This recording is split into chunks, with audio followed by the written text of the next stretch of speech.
बढ़ते आगे बीकानेर से खबर है। मंत्री गोविंद मेघवाल ऑडियो वायरल मामला है और अब आया है नया तथ्य सामने। जिसने मंत्री से बात की उसने वीडियो के जरिए सफाई दी और कहा मेरे फोन में रिकॉर्डिंग चालू थी, ये मुझे पता नहीं था।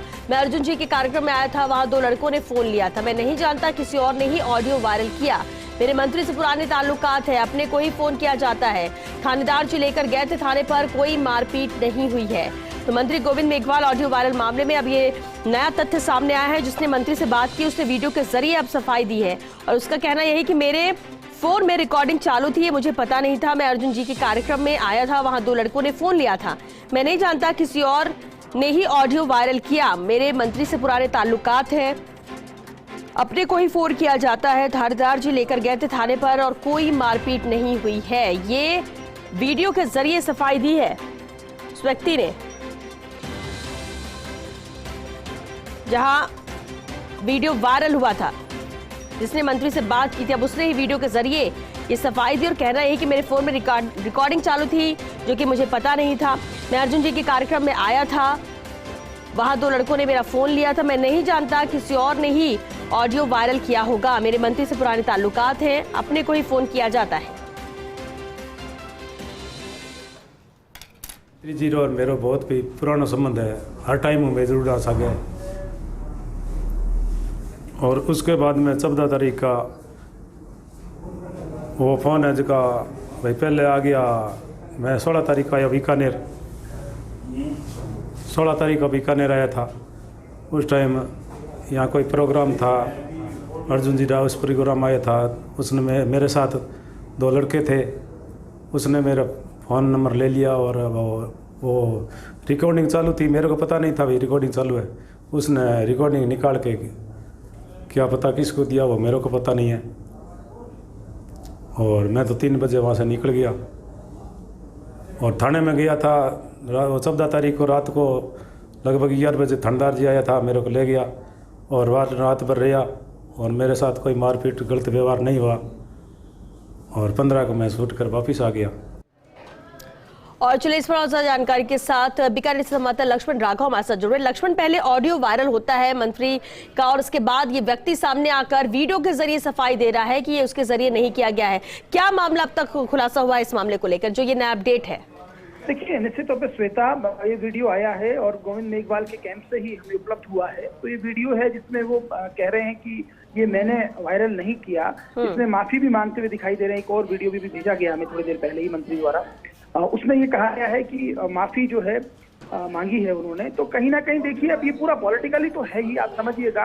एक तरफ पहले ऑडियो आता है, उसमें मंत्री जी गोविंद मेघवाल जो है वो ये कहते हैं कि मेरी मंशा ये नहीं थी, आवेश में मैं आ गया था, उनकी अपनी सफाई थी। और उन्होंने यहाँ तक कहा था कि मैंने कोई ऐसा काम नहीं किया जिसमें कोई वो हो। अब ये जो शख्स सामने आया है, इसने भी कहा है कि मैं नहीं चाहता, नेताजी से मेरे पुराने ताल्लुकात हैं, मेरी वजह से कोई पॉलिटिकली दिक्कत हो, हमारे समाज के नेता हैं।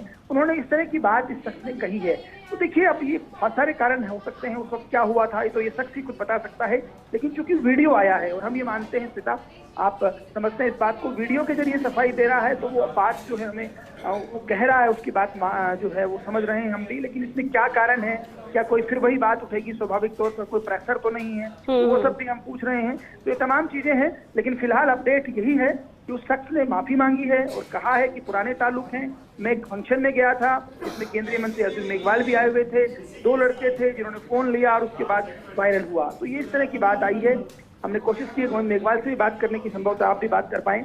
उन्होंने कहा है कि देखिए, मैं पहले ये कह रहा था कि मेरा कोई उनसे झगड़ा नहीं है, कोई वो नहीं है। उसने एक बात ये भी कही कि थाने मुझे ले जाया गया, लेकिन कोई मारपीट और दुर्व्यवहार नहीं हुआ। ये भी आपने सुना, इसमें कहा गया है। तो तमाम चीजें हैं, लेकिन मुझे लगता है बहुत सारे इसके अर्थ निकाले जा सकते हैं। लेकिन अभी अपडेट यही है कि उसने माफी मांगते हुए कहा है कि मेरे पुराने ताल्लुकात मंत्री जी से हैं और उनकी राजनीति पर, हमारे समाज के नेता की राजनीति पर कोई दिक्कत ना हो, ये बयान आया है। चलिए, बहुत शुक्रिया लक्ष्मण आपका इस पूरी जानकारी के लिए, बातचीत के लिए। और चलिए आपको वो बाइट भी सुना देते हैं जिसमें उन्होंने सफाई दी, माफी मांगी।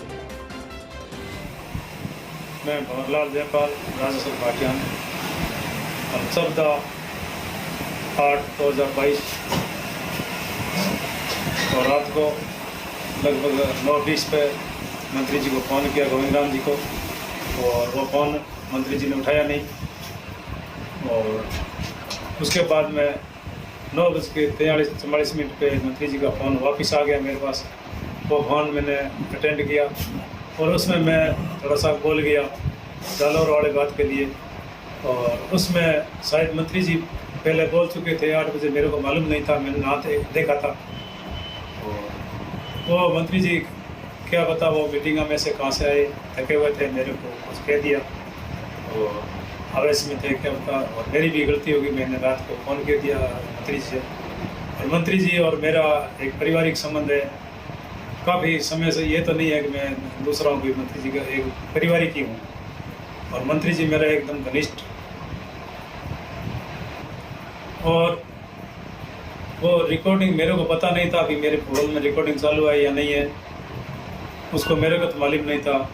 और 16 तारीख को मैं जब बीकानेर आया बस लेके, तो वहाँ अर्जुन राम जी MP साहब का कोई प्रोग्राम था, उसमें मेरे को मेरे गांव का एक अर्जुन राम लड़का वहाँ ले गया और ले जाके वो रिकॉर्डिंग निकाल के रवि जी को दे दी।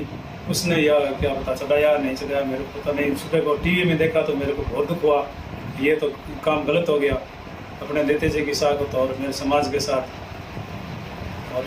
और मेरी रिकॉर्डिंग वायरल करने की कोई मंशा नहीं थी मेरे तो इस बात पर बहुत दुख है। और मैं मंत्री साहब गोविंद राम जी से माफ़ी चाहता हूँ कि मेरी रिकॉर्डिंग से और आपकी राजनीति में और अपने समाज में कोई ठेस पहुँची है, तो मैं आपसे हाथ जोड़ के विनती करके माफ़ी मांगता हूँ। अपने समाज पूरे से मैं माफ़ी मांगता हूँ सर।